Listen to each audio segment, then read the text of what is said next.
Good morning student. ધોરણ 9ના ગણિતની અંદર આપણે લોકોએ ચેપ્ટર શરૂ કર્યું હતું છઠ્ઠું, જે આપણે શું હતું તો કે રેખાઓ અને ખૂણાઓ. આપણે ગયા લેક્ચરની એની બેઝિક માહિતી મેળવી હતી અને આજના લેક્ચરથી આપણે આગળ એની શરૂઆત કરશું. મિત્રો, સૌથી પહેલાં હું તમને એક અલગ વસ્તુ કહું. આપણે છે ને ગણિતમાં એક થોડોક ફેરફાર કર્યો છે. બધા લેક્ચરની અંદર એવું આપણે કરશું, રોજ આપણે એક કોયડો સોલ્વ કરવાનો. કોયડો એટલે તમને ખબર છે ને, ઉખાણા જેવું હોય, બરોબર? એમાં તમને રોજ એક હું કોયડો આપીશ. લેક્ચર પૂરો થાય એટલે હું તમને રોજ એક કોયડો આપીશ. એ કોયડો તમારે જાતે સોલ્વ કરવાનો અને બીજા દિવસે હોમવર્કની અંદર તમારે એનો જવાબ આપવાનો, બરોબર? માની લો કે આજે મેં કોઈ કોયડો લેક્ચરમાં આપ્યો છે તો બીજા દિવસે લેક્ચરની શરૂઆતમાં હું તમને એનું સોલ્યુશન કહીશ, બરોબર? કે આ કોયડો તમને આપ્યો તો એનો જવાબ શું આવે, અને એ દિવસે બીજો કોયડો આપીશ, એનું તમારે આગલા દિવસે સોલ્યુશન લાવવાનું. એમ રોજ રોજ આપણે એક નવા કોયડા આપતા રહીશું અને રોજ તમારે નવા એનું સોલ્યુશન લાવવાનું છે. આજનો કોયડો સાંભળવા માટે આખો લેક્ચર પૂરો થાય એટલે છેલ્લે આપણે તમને એક કોયડો આપવાનો છે, જેનો જવાબ તમારે કાલે મને ગોતીને આપવાનો રહેશે, બરોબર? વાત કરીએ ધોરણ 9ના ગણિત ચેપ્ટર નંબર 6 ની, રેખાઓ અને ખૂણાઓ. મિત્રો, છેલ્લા લેક્ચરમાં જે આપણે જોયું છે એની બેઝિક માહિતી મેળવી લઈએ. તો છેલ્લા લેક્ચરમાં આપણે શું જોયું તો કે સમતલની અંદર કોઈ નાનું એક ટપકા જેવું સ્વરૂપ હોય તો આને શું કહેતા હતા આપણે? બિંદુ તરીકે ઓળખતા હતા, બરોબર? આને શું આપણે કહેતા હતા? બિંદુ તરીકે ઓળખતા હતા. હવે આ ટપકા સમતલની અંદર કોઈ બે ટપકા આપેલા હોય, બરોબર? બંને ટપકાને જોડતો જે રેખાખંડ હોય, જે લીટી છે, આને શું કહેતા હતા આપણે? રેખાખંડ તરીકે ઓળખતા હતા, બરોબર? માની લો કે એની કોઈ એક બાજુ આવી તીરની નિશાની હોય. મિત્રો, તીરની નિશાની એવું બતાવે છે કે જે અનંત સુધી જાય છે. કોઈ એક બિંદુથી શરૂ થતી જે કઈ કિરણ હોય, આ લીટીને શું આપણે કહેતા હતા? કિરણ તરીકે ઓળખતા હતા. આપણે મિત્રો જોયું હતું કે કોઈ પણ લીટીની બંને બાજુ અનંતની નિશાની હોય, એની વ્યાખ્યા એવી હતી કે કોઈ પણ એક બિંદુથી ઉદ્ભવતી બંને તરફ અનંત સુધી જતી લીટીને શું કહેતા હતા આપણે? રેખા તરીકે ઓળખતા હતા, બરોબર? તો હું તમને કહું, આને શું કહેવાય? બિંદુ કહેવાય, આને રેખાખંડ કહેવાય, આને કિરણ કહેવાય, આને રેખા કહેવાય. હવે મિત્રો, રેખાની અંદર આપણે બે ભાગ જોયા હતા. એક હતી છેદતી રેખા અને એક હતી સમાંતર રેખા. મિત્રો, સમાંતર રેખા કોને કહેવાય? તો કે કોઈ પણ બે રેખા આ રીતે અનંત સુધી જતી હોય અને ક્યારે એક બીજાથી ભેગી ન થતી હોય તો આવી રેખાને કેવી રેખા કહેતા હતા? સમાંતર રેખા તરીકે ઓળખતા હતા. અને જે રેખાઓ એકબીજાને આગળ જતા ભેગી થતી હોય તો આવી રેખાને કેવી રેખા કહેતા? છેદતી રેખા કહેતા. મિત્રો, છેદતી રેખાના મેં તમને થોડા ગુણધર્મોની વાત કરી હતી કે છેદતી રેખામાં શું હોય? સમાંતર રેખા વચ્ચેનો ખૂણો હંમેશા 0 હોય, બરોબર? સમાંતર રેખા વચ્ચેનો ખૂણો હંમેશા કેટલો હોય? 0 હોય. સમાંતર રેખા વચ્ચે ક્યારેય ખૂણો થાય નહીં. પણ છેદતી રેખા, માની લો કે રેખા L અને રેખા M, એક L નામની રેખા છે, એક M નામની રેખા છે. બંને બિંદુઓની અંદર ભેગી થાય છે, બરોબર? તો શું હોય તો કે સામસામેના ખૂણાના માપ મિત્રો હંમેશા એક સમાન હોય. આ ખૂણો અને આ ખૂણાના માપ એક સમાન હોય. આ ખૂણો અને આ ખૂણો, આના માપ હંમેશા એક સમાન હોય. માની લો કે હું તમને વાત કરું તો LMO, આ ખૂણો અને આ ખૂણાના માપ એક સમાન હોય. આ ખૂણો અને આ ખૂણાના માપ એક સમાન હોય. મિત્રો, આને આગળ આપણે જોઈએ તો કોઈ એક બિંદુમાંથી ઉદ્ભવતું કિરણ, બરોબર? કોઈ એક બિંદુમાંથી ઉદ્ભવતું કિરણ એ કોઈ રેખામાંથી ઉદ્ભવતું હોય તો આના દ્વારા બે ખૂણા બને છે અને આ બંનેના ખૂણાના માપનો સરવાળો કેટલો થાય? 180 અંશ થાય છે. મિત્રો, આને કેવા ખૂણા કહેવામાં આવે છે? રેખિક જોડના ખૂણા તરીકે ઓળખવામાં આવે છે, બરોબર? રેખિક જોડના ખૂણા તરીકે.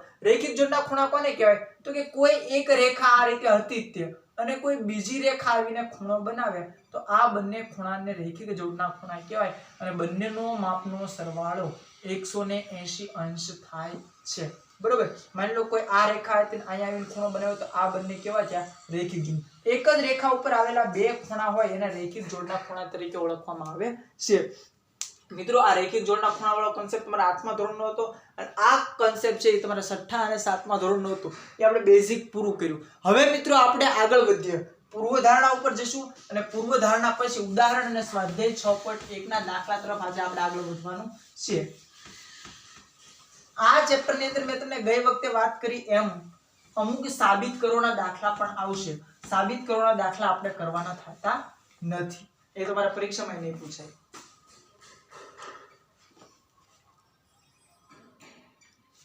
પૂર્વધારણા 6.1 પેજ નંબર 85 ઉપર બરાબર. પૂર્વધારણા 6.1 એવું કહે છે જે કિરણનું ઉદ્ભવ બિંદુ, કોઈ એક કિરણ છે, કિરણ કોને કહેવાય તો એક બિંદુમાંથી અનંત સુધી જતી હોય એને, કોઈ એક કિરણનું ઉદ્ભવ બિંદુ રેખા પર હોય તેવા કિરણ અને રેખાથી બનતા બંને ખૂણાનો સરવાળો 180 થાય. બરોબર મિત્રો, એક કિરણ છે બરોબર, અને કિરણનું ઉદ્ભવ બિંદુ રેખા છે. એટલે સૌથી પહેલા હું રેખા દોરી નાખું. આ રેખા ઉપરથી એક કિરણ ઉદ્ભવે છે અને ઉદ્ભવ બિંદુ ક્યાં આવેલું છે? રેખા ઉપર આવેલું છે. બરોબર, આ રીતે છે. તો મિત્રો આ બંનેના ખૂણાના માપનો સરવાળો કેટલો થાય? તો મિત્રો આ બંનેના માપનો સરવાળો 180 અંશ થાય છે. બરોબર, 180 અંશ કઈ રીતે થાય? તો કે આપણે જોયું હતું કે હંમેશા રેખિક જોડના ખૂણાનો માપનો સરવાળો કેટલો હોય? 180. અને આ ખૂણાને શું કહેવામાં આવે છે? રેખિક જોડના ખૂણા. તો પૂર્વધારણા 6.1 એવું કહે છે કે કોઈ એક કિરણનું ઉદ્ભવ બિંદુ રેખા હોય તો આ કિરણ અને રેખા દ્વારા બનતા બંને ખૂણાના માપનો સરવાળો કેટલો થાય? 180 થાય. આગળ વધીએ. પૂર્વધારણા 6.2 જો બે આછન્ન કોણનો સરવાળો 180 હોય તો તેની સામાન્ય ન હોય તેવી બાજુ એક રેખા બનાવે છે. બરોબર, બે આસન્ન કોણના માપનો સરવાળો, એટલે માની લો કે આ આવી ગયું, તમારે રેખિક જોડ કાઢી નાખો, આસન્ન કોણ આવી છે. બરોબર, એમ કીધું કે બે ખૂણા દ્વારા 180 અંશનો ખૂણો બનાવતો હોય તો એની સામાન્ય ન હોય એવી બાજુ, જો આ બાજુ છે એ બંનેની સામાન્ય બાજુ. સામાન્ય બાજુ એટલે શું? તો કે આ ખૂણાને તે બાજુએ લાગ્યા વળગે આ ખૂણાને લાગ્યા વળગે, તો આ બાજુને કેવી કહેવાય? એની સામાન્ય બાજુ કહેવાય. એને શું કીધું? આ સામાન્ય બાજુ સિવાયની બંને બાજુ શું હોય? એક રેખા હોય. ફરી વખત કહું, કોઈ પણ બે આસન્ન કોણના માપનો સરવાળો 180 થાય તો આ બંને ખૂણાના માપનો સરવાળો 180 થાય છે. એને કીધું સામાન્ય ન હોય તેવી બાજુ. આ બાજુ સામાન્ય છે, સામાન્ય ન હોય એવી આ બાજુ થઈ તો એ શું હોય? એક રેખા હોય. તો મિત્રો જાણો અત્યારે આ શું છે? એક રેખા છે. ફરી વખત સમજાવું, હું બોલતો જાઉં તમે સરખાવતા જજો. બરોબર, બે આસન્ન કોણના માપનો સરવાળો 180 થતો હોય તો એની સામાન્ય ન હોય તેવી બાજુ એક રેખા હોય છે. છે રેખા. બરોબર, એટલે આ પૂર્વધારણા 6.2. હવે આવે છે પ્રમેય 6.1. બરોબર મિત્રો, આપણે પરીક્ષાની અંદર એક પ્રમેય દર વખતે પૂછાય છે. આ પ્રમેય કાં તો છઠ્ઠા ચેપ્ટરનો હોય અને કાં તો આગળના કોઈ પણ ચેપ્ટરનો હોય. પરસ્પર છેદતી બે રેખાથી બનતા અભિકોણો સમાન હોય. હમણાં મેં તમને અહીંયા જે કરાવડાવ્યું છે એ જ વસ્તુ પ્રમેયની અંદર છે. બરોબર, પ્રમેયની અંદર શું છે તો કે બે રેખા દ્વારા, કોઈ પણ બે રેખા દ્વારા ખૂણા બનાવવામાં આવે છે તો આ બંને ખૂણાના સામસામેના ખૂણાના માપ કેવા હોય છે? એક સમાન હોય છે. હમણાં મેં તમને ભણાવ્યું એ જ પ્રમાણે અહીંયા તમારે શું કરવાનું છે? બંને સાબિત કરવાના છે. તો જો તમને નીચે આપેલું છે મિત્રો, સાબિતીની અંદર શું તમારે સાબિતી લખવાની હોય. આકૃતિ તમને આપેલી છે, આકૃતિની અંદર તમને નામ આપી દીધા છે ABCD. હું નામ લખી નાખું કે એક રેખા AB છે અને એક રેખા CD છે અને આ બંને O બિંદુની અંદર ભેગી થાય છે તો સામસામેના ખૂણાના માપ એક સમાન છે એવું તમારે લખવાનું છે. બરોબર, તો નીચે તમને શું આપ્યું? જો ઉપરના વિધાને આપેલી બે રેખાઓ પરસ્પર છેદે છે. આથી માનો કે રેખા AB અને CD પરસ્પર O બિંદુમાં છેદે છે. આકૃતિમાં દર્શાવેલ આનાથી આપણે અભિકોણની નીચેની બે જોડ મળી શકે. બરોબર, આપણને અભિકોણની બે જોડ મળે છે. કઈ કઈ? AOC અને અભિકોણ શું થાય તો કે BOD. AOC અને BOD આ બંને કેવા છે? અભિકોણ છે. અભિકોણ એટલે સામસામેના ખૂણા અને બંનેના માપ કેવા હોય? એક સમાન હોય. બીજો અભિકોણ AOD અને COB. આ સામસામેની સરખી નિશાળીઓ વાળા છે એ બંને કેવા છે? એકબીજાના અભિકોણો છે. તો આપણે એવું સાબિત કરવાનું છે કે બંને કેવા છે? એક સમાન છે. તો આપણે એવું લખી શકાય કે AOC વત્તા AOD બરાબર 180. શું કામ?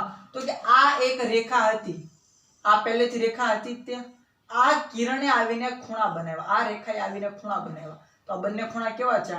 રેખિક જોડના ખૂણા થયા. તો આવું લખી શકું, ખૂણો AOC વત્તા ખૂણો AOD બરાબર કેટલો થાય? 180 અંશ થાય. એવી જ રીતે આવું લખી શકો ખૂણો COB વત્તા BOD બરાબર કેટલા થાય 180 અંશ થાય. ખૂણો COB વત્તા ખૂણો BOD બરાબર કેવા થાય 180 અંશ થાય. બરાબર. હવે તમે જુઓ આ બંને ખૂણા છે 180 અંશ 180 તો બંનેને એકબીજાની સાથે સરખાવી શકાય. આ રીતે લખી શકાય કે ખૂણો AOC વત્તા ખૂણો AOD બરાબર ખૂણો COB વત્તા ખૂણો BOD બરોબર. આની બરાબર આ લખી શકાય શું કામ તો બંને બરાબર 180 જ છે.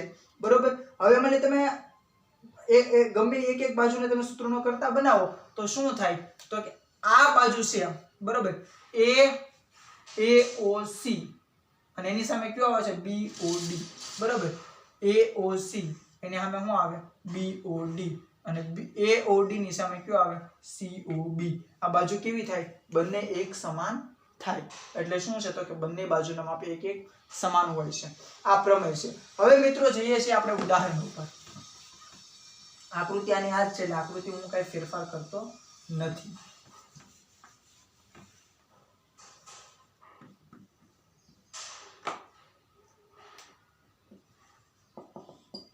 ઉદાહરણ નંબર 1. ઉદાહરણ નંબર 1 શું કહે છે આકૃતિની અંદર 6.9 માં રેખા PQ અને RS એકબીજાને O બિંદુમાં છેદે છે. POR અને ROQ આ બંને કેટલા છે તો કે 5:7 ના ગુણોત્તરમાં છે. તો બંનેના ખૂણાના માપ શોધો. બરોબર.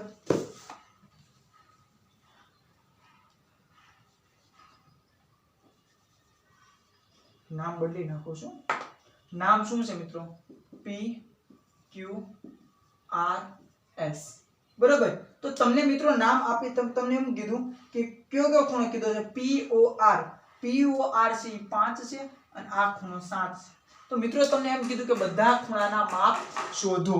બરોબર. તો મિત્રો એક વસ્તુ યાદ રાખો આ કેવો છે એક રેખા હતી આ એક રેખા હતી અને આને આવીને શું બનાવ્યું ખૂણા બનાવ્યા. તો આ બંને ખૂણા કેવા છે રેખિક જોડના ખૂણા થયા. રેખિક જોડના ખૂણાનો સરવાળો કેટલો થાય 180. સૌથી પહેલા તમને ગુણોત્તર આપ્યો છે. જો ગુણોત્તર મિત્રો 5:7 આપ્યો છે. બરોબર. તો સૌથી પહેલા ગુણોત્તર ધારી લો. ધારો કે ગુણોત્તર બરાબર x. બરોબર. ગુણોત્તર બરાબર x થયો તો ખૂણાનું માપ કેટલું થયું 5x અને 7x. બરોબર. હવે બંને રેખિક જોડના ખૂણા છે તો બંનેનો સરવાળો કેટલો 180 થાય. તો ખૂણો POR વત્તા ખૂણો ROQ કેટલો થયો 180 અંશ. બરોબર. ખૂણો POR કેટલો છે 5x તો લખો 5x વત્તા ખૂણો ROQ કેટલો છે 7x બરાબર 180 અંશ. 5 ને 7 12x તો 12x બરાબર 180 અંશ. x ને સૂત્રનો કરતા બનાવો તો 12 ઓલી બાજુ ક્યાં જાય છેદમાં. x બરાબર 180 ના છેદમાં 12. 6 દુ 12 6 તેરીને 18 2 અને 15. તો x બરાબર કેટલા મળ્યા 15. બરોબર. x બરાબર મળ્યા તમને 15. મિત્રો તમને x બરાબર 15 મળ્યા. x શું હતો આપણો ધારેલો ગુણોત્તર હતો પણ ખૂણાનું મૂલ્ય કેટલું છે 5x અને 7x. તો 5x અને 7x શોધો. 5x બરાબર 5 ગુણ્યા 15. 7x બરાબર 7 ગુણ્યા ને 15 કરો. 25 25 ને 25 25 5 વધી આવી 2 7 5 ને 35 35 5 વધી આવી 3 7 1 7 7 ને 3 10. બરોબર. તો મિત્રો શું મળ્યું ખૂણા પહેલાનું માપ 75 મળ્યું બીજાનું માપ 105 મળ્યું. ફરી વખત સમજાવું તમને શું કર્યું તો કે તમને એક બે રેખા આપી હતી બંને રેખા પરસ્પર O બિંદુમાં છેદે એવું કીધું હતું. તમને રેખા PQ અને RS આ બે રેખા આપી હતી. આ બંને રેખા QO બિંદુની અંદર છેદે છે. તમને એમ કીધું હતું કે આનું ગુણોત્તર 5 છે આનો ગુણોત્તર 7 છે. બરોબર. 5:7 બંનેના ગુણોત્તર હતા તો તમને એવું કીધું કે ખૂણાનું મૂલ્ય શોધો. તો 5:7 હતું. ધારો કે ગુણોત્તર કેટલો હશે x. ગુણોત્તર શું કામ ધાર્યો તમને બુકની અંદર બીજી રીતે આપ્યું છે. બુકની અંદર તમને અડધો ખૂણો ને આખો ખૂણો ને 5/17 ને આવું બધું આપ્યું છે પણ એ બધાની અંદર પડવાની જરૂર નથી. બરોબર. આ ખૂણો તમને 5 ગુણોત્તર હતો આનો તમે 7 હતો તો તમને એમ કીધું બંને ખૂણાના માપ શોધો. બરોબર. તો બંને ખૂણાના માપ શોધવા માટે શું કરો, બંને રૈખિક જોડના ખૂણા છે. આ એક રેખા હતી અને આ રેખાએ આવીને બંને ખૂણા બનાવ્યા છે, એટલે બંને કેવા થયા, રૈખિક જોડના ખૂણા થયા. રૈખિક જોડના ખૂણાનો સરવાળો કેટલો થાય, 180 અંશ થાય. તો મેં લખ્યું કે ધારો કે ગુણોત્તર x, તો એનું મૂલ્ય કેટલું થયું, 5x અને 7x. બરોબર. ખૂણો POR વત્તા ROQ ઇઝ ઇક્વલ ટુ 180. તો 5x વત્તા 7x બરાબર 180. 5 ને 7 12x બરાબર 180. 12 અહીંયા ગુણાકારમાં છે, નીચે જાય તો ભાગાકારમાં. x બરાબર 180 ના છેદમાં 12. તો x બરાબર કેટલું આવ્યું, 15. બરાબર. x મને મળ્યું શું, x બરાબર 15. ઈ તો મને શું મળ્યો, ગુણોત્તર મળ્યો. મારે શું જોવે છે, ખૂણાનું મૂલ્ય જોવે છે. તો ખૂણાનું મૂલ્ય શોધવા માટે x સાથે 5 ને ગુણવાના, x સાથે 7 ને ગુણવાના. તો x સાથે 5 ને ગુણ્યા, x સાથે 7 ને ગુણ્યા. 5 ગુણ્યા x બરાબર કેટલા હતા, 15. તો 5 ગુણ્યા 15, 15 પંચા ને 75. x ગુણ્યા 15, 15 સત્તા 105. તો એક ખૂણાનું માપ કેટલું છે, 75 છે. બીજા ખૂણાનું માપ કેટલું છે, 105 છે. મિત્રો આની અંદર તમને વધારે પૂછે, બરોબર. તો જો આ ખૂણાનું માપ કેટલું છે, 75 છે. આનું માપ કેટલું છે, 105 છે. તો આનું માપ 105 હોય તો આનું કેટલું હોય, 105. આનું 75 છે, આનું કેટલું હોય, 75 હોય. ઘણી વખત તમને આ બંનેના ગુણોત્તર આપીને આ બંનેના માપે પૂછી શકે, બરોબર. તો કાંઈ નહીં, સામસામેના ખૂણાના માપ કેવા હોય, એક સમાન હોય. હવે મિત્રો જોઈએ છે ઉદાહરણ નંબર 2 ઉપર.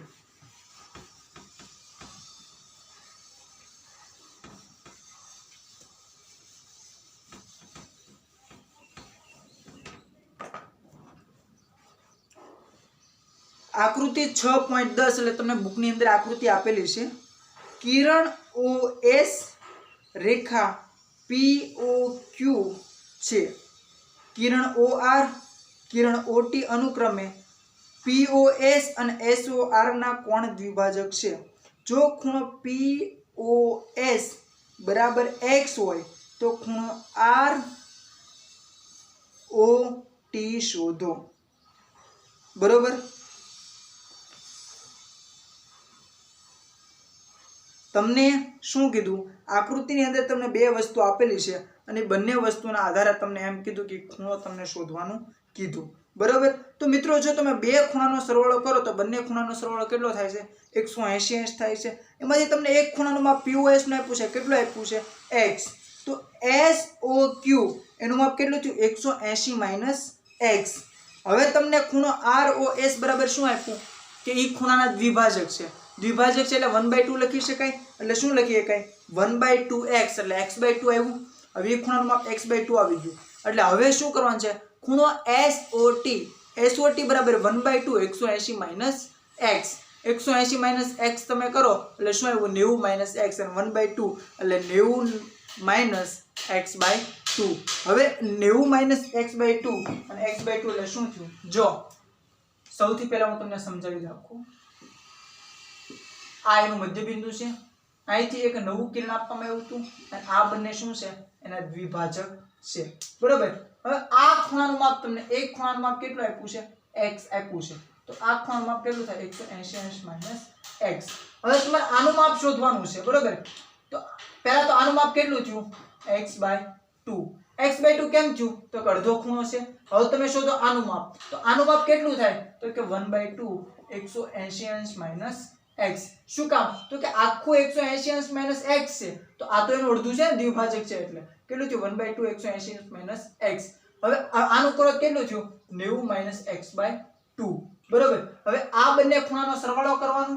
એ બંને ખૂણાનો સરવાળો કરો, x/2 વત્તા 90 માઇનસ x/2. તો minus x/2 minus x plus x/2 ઉડી ગયા, વધ્યું કેટલું, 90. તો આપેલ ખૂણો કેવો છે મિત્રો, આપેલો ખૂણો શું છે, કાટખૂણો છે. બરોબર. જાતે કરજો. શું કરવાનું છે સમજાવી દો. તમને એક રેખા હતી આપી હતી, તમને એમ કીધું બીજી એક રેખા દ્વારા બે ખૂણા બને છે. હવે તમને એમ કીધું કે આ બંનેની વચ્ચે એક કિરણ આપ્યું, દ્વિભાજક છે અને દ્વિભાજક એટલે એના બે સરખા ભાગ કરે. આ બંનેની વચ્ચે એક ખૂણો આપ્યો છે, બંનેનો દ્વિભાજક છે. બરોબર. તો આ આખો x હોય તો અડધો કેટલો થાય, x/2 થાય, દ્વિભાજક હોય તો. આ આખો 180 માઇનસ x હોય તો આ કેટલો થાય, 1/2 180 માઇનસ x થાય. આની તમે જવાબ કરો તો શું આવે, 90 માઇનસ x/2. હવે આ બંને ખૂણાનો તમે સરવાળો કરો તો આખો ખૂણો તમને મળી જાય. તો શું થયું, x/2 વત્તા 90 માઇનસ x/2. તો -x/2 + x/2 ઉડી ગયા, વધ્યું શું 90. તો આ જે ખૂણો તમને મળે છે આ ખૂણો કેટલાનો હશે 90 અંશનો હશે, મતલબ કે કાટખૂણો હશે. આગળ જોઈએ ઉદાહરણ નંબર 3. ઉદાહરણ નંબર 3 ની અંદર મિત્રો તમને 3 ખૂણા આપ્યા છે અને એનો સરવાળો કેટલો થાય છે 360 થાય છે. તો તમારે દરેકના માપ શોધવાના છે. તો મિત્રો યાદ રાખજો, કોઈ પણ એક રેખિક જોડના ખૂણા હોય તો એનો સરવાળો કેટલો થાય 180 અંશ થાય. ઉદાહરણ નંબર 3 આકૃતિ 6.11 માં OP OQ OR અને OS કિરણ આપેલા છે. તો સાબિત કરો કે બધાનો સરવાળો કેટલો થાય 360 થાય છે. બરોબર. હવે મિત્રો એની અંદર તમે જુઓ, એ જે તમને બિંદુ આપેલું છે એની એક તમે નવી રેખા બનાવી નાખો. બરોબર. તો શું થયું, તો ઈ 3 ને 3 180 ના થશે. તો TOP વત્તા POQ બંનેનો સરવાળો કેટલો થાય 180 થાય. બુકની અંદર આરોર ધ્યાન રાખજો, TOP વત્તા POQ બરાબર કેટલો થાય 180 અંશ થાય, અને નીચે 3 3 સરવાળો કેટલો થાય 180 અંશ થાય.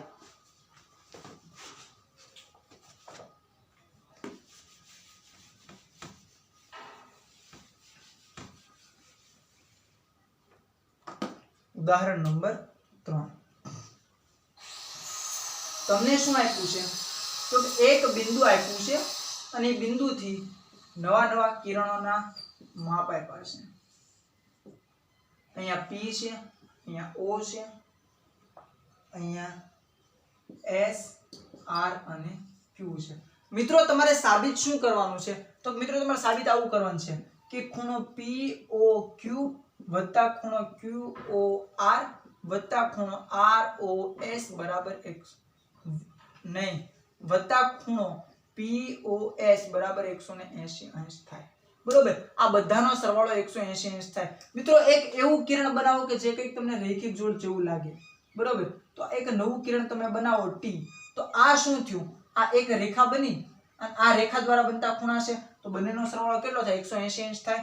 તો હું આવું લખી શકું કે ખૂણો TOP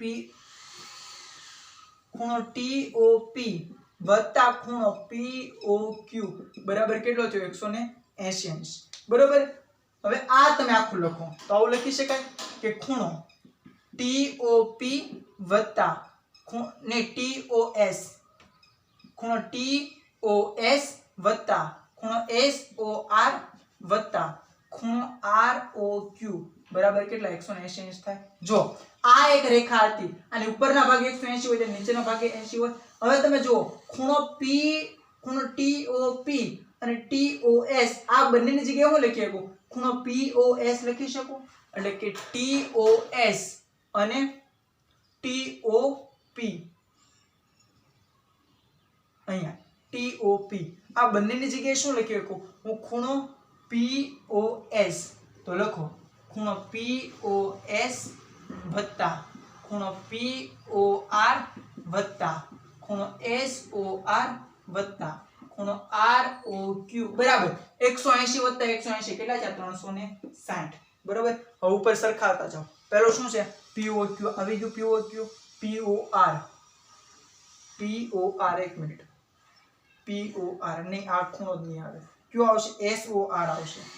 POR ને SOR ખૂણો SOR કે ROS પછી આ ફરી વખત આવ્યો છે ખૂણો ROQ ખૂણો ખૂણો POQ આ POQ આવશે. બરોબર. ત્રણે ત્રણનો સરવાળો કેટલો થાય 180 અંશ થાય છે. ફરી વખત સમજાવું જે લોકોને આમ બહુ મગજને ન ઉતર્યું હોય. તમને એક આકૃતિ હતી, એ આકૃતિની અંદર તમને શું કીધું, તો કે આ જે ખૂણા આપેલા છે બધાનો સરવાળો 360 થાય એવું તમારે સાબિત કરવાનું છે. તો મિત્રો જુઓ, આને 360 સાબિત કરવા માટે શું કરવાનું, તો કે મેં એક નવી કિરણ દોર્યું T. શું કામ દોર્યું, તો આ એક રેખા હતી. બરોબર. અને આ રેખાએ આવીને ખૂણો બનાવ્યો, આના ખૂણો કેટલો થાય 180 થાય. જો ઉપરનો ભાગ 180 હોય તો નીચેનો ભાગ 180 હોય, તો આનો આખો સરવાળો 180, આનો આખો સરવાળો 180 કેટલો થયો 360 થઈ ગયો. તો બધા ખૂણાના માપનો સરવાળો કેટલો થાય મિત્રો 360 થાય. હવે મિત્રો આવે છે સ્વાધ્યાય 6.1. એ લોકોએ તમારા હોમવર્કમાં કરવાનો છે, જેટલા થાય એટલા, ન થાય એ મને કહેજો. આપણે આવતા લેક્ચરની અંદર બધા દાખલા ફરી વખત કરશું જો નહીં થાય તો. હવે હું તમને આપું છું એક કોયડો. આ કોયડાને તમારે લોકોએ સોલ્વ કરી અને કાલે મને કહેવાનું છે. બરોબર મિત્રો, અહીંયા એક નદી છે. એક નદી છે. નદીની અંદર મિત્રો એક હોડી છે.